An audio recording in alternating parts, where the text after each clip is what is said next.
few years ago, my great-grandmother Hannah turned 95. It was an incredible milestone, and my family celebrated with a birthday party for her. The party room was decked out in black and white photographs of almost a century of her life. Many pictures showed Hannah's life from Moldova, a former republic of the Soviet Union, where she and much of my family is from. Of course, I love my great-grandmother and had spent time with her when I was growing up, but I had never actually seen those photos from her life in Moldova before. Did I really know my great-grandmother?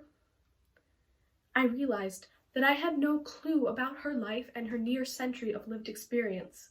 She was now 95, and I was worried that I had limited time to get to know her and understand her story, and in turn, my family history.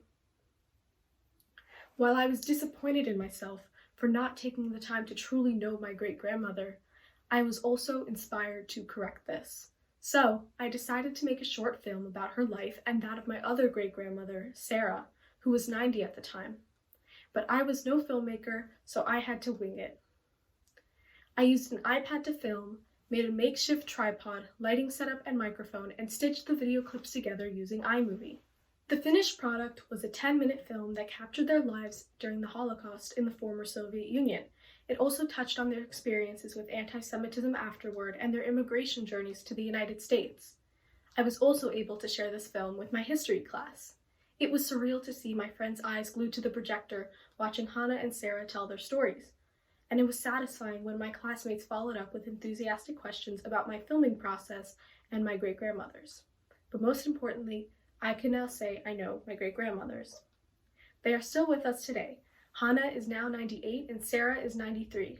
I find it so special that my family and I have a film of them telling their life stories for decades to come. So I'm here to share my experience and convince you how valuable it can be to learn and document your family's stories. I want to acknowledge that many of us have different definitions of what a family is. Family can be biological, adopted, or surrogate. Some people have large extended families spanning generations, while others have smaller ones.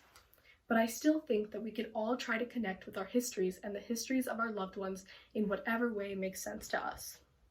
So, why is learning your family history important?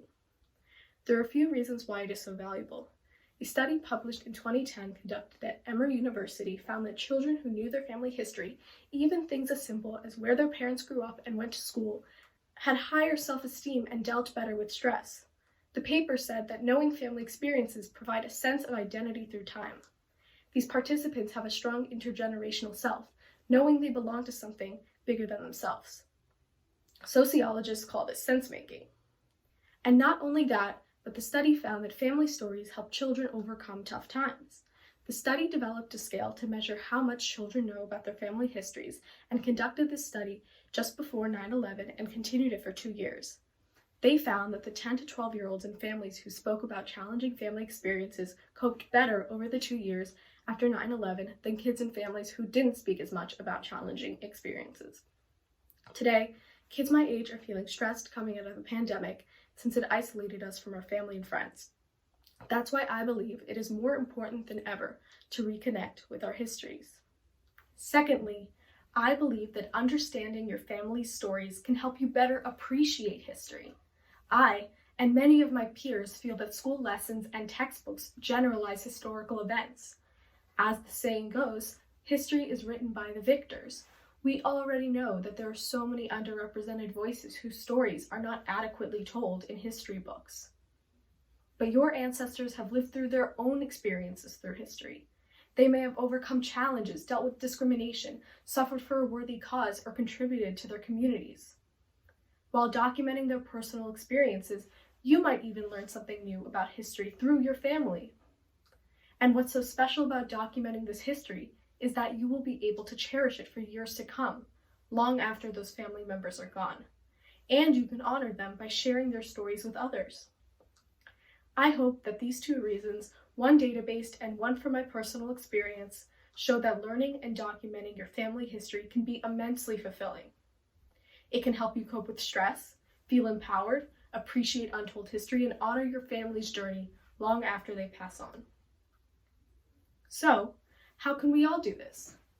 I found that one way of doing this is through video. Video can effectively capture your loved one's stories in their own voices. You get to document them and their tone, emotion, and mannerisms. It's relatively easy for anyone with a mobile device to make a short film. Some might think that social media and other technologies take us further away from intergenerational storytelling, but I would argue that it actually makes it more accessible. You can record on your phone or camera as I did, or you can use additional online resources. Twile and History Lines are two online tools that can let you make personalized digital family timelines. You can also add family photos and contextualize them within historical events. You can also supplement your findings by taking a genealogy test or using sites like Ancestry and MyHeritage. So no matter how you define family, your loved ones have unique stories, and I believe we should all try to memorialize them. One thing this pandemic has taught me is to not take things for granted. As soon as it's safe to do so, even if it's over Zoom, I encourage you to document the history, pass on the lessons, uncover the mysteries, and honor your loved ones' experiences, for you and for future generations.